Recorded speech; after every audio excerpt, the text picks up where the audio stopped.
हरे कृष्ण।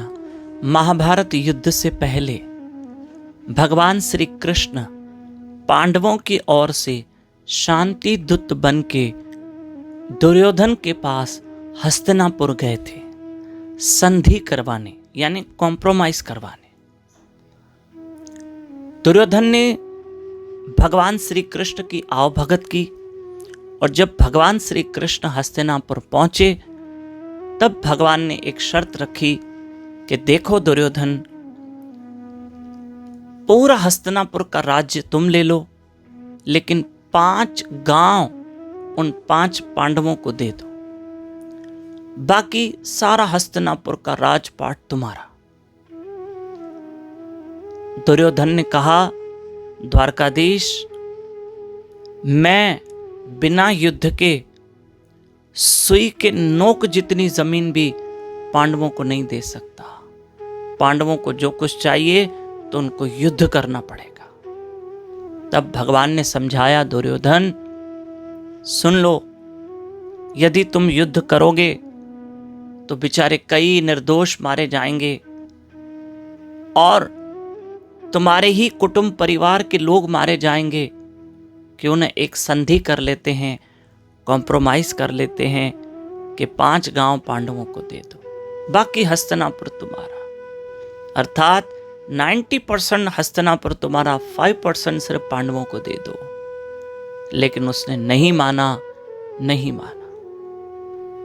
तब उसने क्या किया, दुर्योधन ने कृष्ण को अपने पक्ष में करने के लिए भगवान को सोने के बर्तनों में 56 भोग लगाया, सारे व्यंजन परोस लिए। तब भगवान ने दुर्योधन से कहा, हे दुर्योधन, तुमने मेरा कहना नहीं माना, तुम पछताओगे। और सुनो, ये मुझे 56 भोग खिला रहे हो और तुम मेरे पांडवों से द्वेष करते हो। जो मेरे पांडवों से द्वेष करता है मतलब मुझसे द्वेष करता है। मैं तुम्हारे ये 56 भोग को हाथ भी नहीं लगाऊंगा। और भगवान कृष्ण उस 56 भोग को त्याग करके विदुर और विदुरानी के घर गए थे और वहां पर भोजन ग्रहण किया था। मेरे माताओं, मेरे भाइयों, इस कथा से ये सीखना है कि जैसे दुर्योधन ने भगवान का कहना नहीं माना तो दुर्योधन का परिणाम कैसा आया कि महाभारत के युद्ध में 18वें दिन पर दुर्योधन का अंत हो गया। भगवान उसे समझाने खुद गए थे। अरे शास्त्र ग्रंथ संत महात्मा हमें समझाते हैं, हम उन बातों को जीवन में ग्रहण करेंगे, अमल करेंगे और अपना जीवन सफल करेंगे। और अगर हमने भगवत गीता की बातें, महापुरुषों की बातें अगर नहीं मानी हैं तो हमें बहुत पछताना पड़ेगा। ठीक है प्रिय बंधुओं, 25 जनवरी शनिवार के दिन षटतिला एकादशी है। उस दिन व्रत भी रखना, हमारे साथ ब्रह्म मुहूर्त में उठना, सुबह 5 से 6 बजे तक यूट्यूब चैनल दामोदर दास पे लाइव रहकर जप करना, हरि कथा सुनना।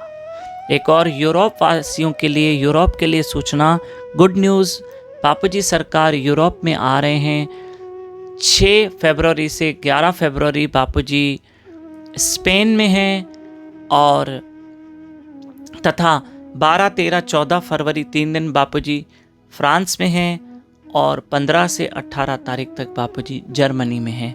ये सत्संग कथा का आयोजन है। हरे कृष्ण।